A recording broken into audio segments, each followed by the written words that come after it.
आगो हैं, अल्लाह तबारक तआला उनके वालिदैन को सब्र जमील अता फरमाए। उन्हें किसी की जान से क्या लेना देना, किसी की इज्जत से क्या लेना देना, लेकिन उन्हें सियासी स्कोरिंग चाहिए। क्या रियासत के साथ मोहब्बत थी?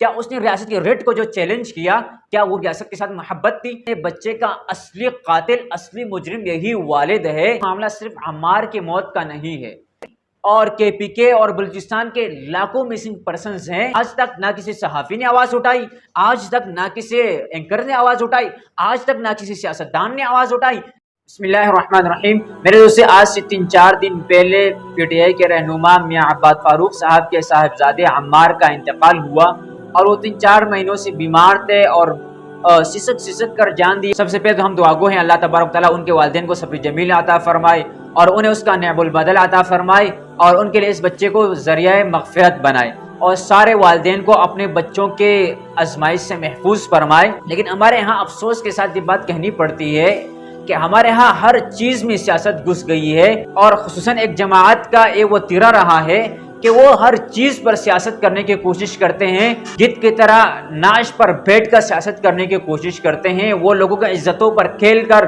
वो सियासत करने की कोशिश करते हैं, यानी सिर्फ और सिर्फ उन्हें किसी की जान से क्या लेना देना, किसी की इज्जत से क्या लेना देना, लेकिन उन्हें सियासी स्कोरिंग चाहिए। यही कुछ यहीं पर हो रहा था कि उनके बच्चे पर जब वो बीमार थे उन पर तब सियासत करी जा रही थी, जब अब उनका इंतकाल हुआ तो कोई शख्स उसके घर में नहीं गया, उनके गम में शरीक नहीं हुआ, लेकिन सोशल मीडिया पर, फेसबुक पर, यूट्यूब पर, ट्विटर पर पोस्टें की जा रही है, उनके लिए हमदर्दियाँ जीतने की कोशिश की जाती है, लेकिन उनके गम में कोई भी शरीक नहीं हो रहा। और यहाँ पर यह बावर करवाया जा रहा है कि भाई ये बच्चा रियासती जबर की वजह से मरा है, ये बच्चा रियासती जबर की वजह से मौत के मुंह में पहुंचा है। यहाँ पर हम इनसे एक बात पूछते हैं कि इनके वालिद ने 9 मई को जो कुछ किया वो क्या रियासत के साथ मोहब्बत थी? क्या उसने रियासत के रेट को जो चैलेंज किया, क्या वो रियासत के साथ मोहब्बत थी? उन्होंने मेरे और आपके टैक्सेस पर बने प्रॉपर्टीज, मेरे और आपके टैक्सेस पर बने टूल प्लाजे और पुलिस के वैन पर चढ़ कर वो दौड़ता था, एक अंधे की तरह, एक डाकू बना हुआ था, कासिब बना हुआ था, और जो उसके सामने ना इंसानियत का एहतराम था, ना मुल्क के कवानीन का एहतराम था, ना इस्लामी कवानीन का एहतराम था, एक किस्म का एक लफंगा बना हुआ था, डाकू था, और हर चीज़ को लूट रहा था। आप अपने दिल पर हाथ रख के बताए, क्या वो रियासत के साथ मोहब्बत थी? अब मेरे नज़र में तो अपने बच्चे का असली कातिल, असली मुजरिम यही वालिद है कि इन्हें अपने बच्चे का सोचना चाहिए था, अपने घर वालों का सोचना चाहिए था, लेकिन ना इन्होंने अपने बच्चों की परवाह की, ना अपने घर वालों की परवाह की, और एक रियासती दहशतगर्द बना रहा। और आज हम उनके लिए रोना रो रहे हैं, हम उनके लिए पीट रहे हैं कि भाई इनके साथ जुल्म हो रहा है। भाई मेरे नज़र में तो सबसे पहले जो मुजरिम है वो उनके वालिद खुद हैं।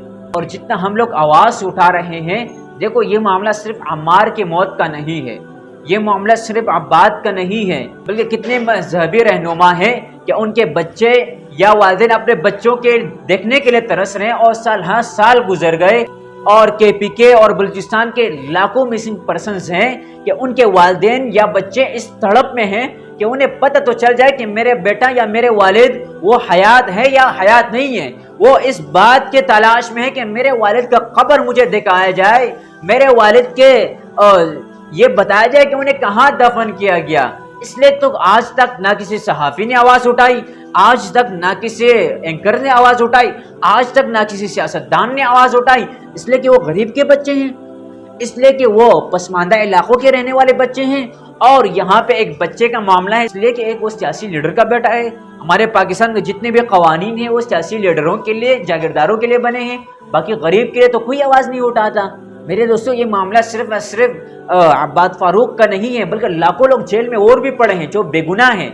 ये तो चलो हम मान लेते हैं, बल्कि है भी ये रियासती दहशतगर्द है। और खुसूसन जब 3.5 साल इसी जमात ने हुकूमत की, आपके पास जब कोई साइल आता तो आप लोग तो उसको बंद कर देते थे, आपके पास जब कोई आता तो आप लोग तो उसको दाद रसी की दूर की बात उसे झड़क देते थे। लाहौर के अफशा लतीफ़ साहिबा जो एक यतीम खाने की रखवाली थी, वो वहाँ की कोई मैनेजर थी या सुपरवाइजर थी, उन्होंने आपके केसों का एक एक फूल खोल के रख दिया कि कहाँ पर आप लोग बच्चियाँ सप्लाई करते थे, वहाँ पर तो आपने आवाज़ नहीं उठाया। वो बच्चे भी ऐसे थे कि उनके सर के ऊपर वालिद का हाथ नहीं था, वो मजलूम थे, ان کے کوئی پوچھنے والا نہیں تھا سوائے حکمران کے. لیکن جب حکمران ان کو سمنگل کرے، جب حکمران اٹھا کے عیاشیوں کے لیے لے جائے، تو پھر کون پوچھے گا؟ بھائی میں تو کہتا ہوں اگر کسی غریب پر ظلم ہو جائے تو بھائی اس کے لیے ہم سب کو آواز اٹھانی چاہیے. لیکن جب حکمران کے یا کسی اعلیٰ عہدیدار کے بچوں پر ظلم ہوتا ہے تو اس کو تو مزید ڈٹ کے ہونا چاہیے، تاکہ انہیں پتہ تو چل جائے کہ کل کے جب ہم کسی اور کے عزتوں کے ساتھ کھیل رہے تھے، کل جب ہم کسی اور کے بچوں کے ساتھ کھیل رہے تھے، تو آج جب آپ کے دل پہ گزر رہا ہے تو پتہ تو چل جائے گا کہ کسی کی عزت کے ساتھ کھیلنا یا کسی کی بچوں کا مذاق اڑانا کتنا درد دیتا ہے.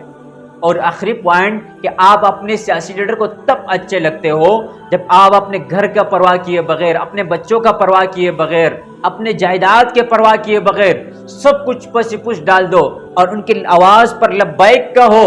آپ ان کے لیے اپنے سب کچھ لٹا کر ان کے ایک کال پر آپ ریاست کو بھی جلا ڈالو، اسلامی قوانین کو بھی توڑ دو، ریاستی قوانین کو بھی توڑ دو. لیکن یاد رکھے اگر کل کو تم پر کوئی وقت آتا ہے، کل تم پر کوئی برا وقت آتا ہے، کل تم پس جاتے ہو، یاد رکھو اس لیڈر نے آپ سے اظہار لا تعلقی کرنی ہے. اس لیے 9 مئی کے واقعات میں لوگوں نے دیکھا کہ ایک جنونی شخص کے لیے جہاں پر لوگوں نے اپنے عزتیں پامال کی، ریاستی قوانین توڑے، سب چیزوں کو پس پش ڈال کر وہ اندھے بنے رہے. اگلے دن انہوں نے کہا کہ بھائی ہمارے آپ سے کیا لینا دینا، بھائی خدا کے لیے ہوش کے ناخن لو، ایسا نہ ہو کہ کل کو ہم پھر پچھتاتے رہیں لیکن موقع ہاتھ سے نکل چکا ہو.